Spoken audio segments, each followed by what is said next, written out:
নমস্কার সবাইকে।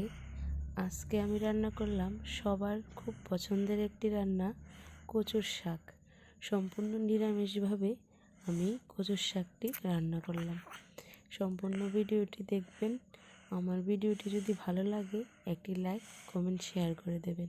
প্রথমে শাকগুলিকে টুকরো টুকরো করে কেটে জল দিয়ে ভালোভাবে ধুয়ে নিয়েছি। দেখুন, এভাবে টুকরো টুকরো করে কেটে নিয়েছি। তারপর জল দিয়ে ধুয়ে খালি কড়াইয়ে দিয়ে দেব মজে যাওয়ার জন্য। খালি কড়াইয়ে দিয়ে দিলাম, দিয়ে ঢাকা দিয়ে রাখতে হবে না, আপনি মজে যাবে। দিয়ে দিলাম শিমের বিচি, ভেজে রাখা শিমের বিচি গুঁড়ো করে দিয়েছি। সব মশলাগুলি দিয়ে দিলাম। মশলার মধ্যে দিয়েছি হলুদ গুঁড়ো, জিরে গুঁড়ো, ধনে গুঁড়ো, লবণ, একটু কাঁচা লঙ্কা, শুকনো লঙ্কা গুঁড়ো। তারপর নেড়ে চেড়ে দেখুন জল বেরিয়ে এসেছে।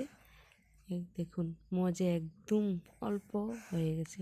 কতগুলি নিয়েছিলাম না, অল্প হয়ে গেছে। দেখুন নামিয়ে নিলাম।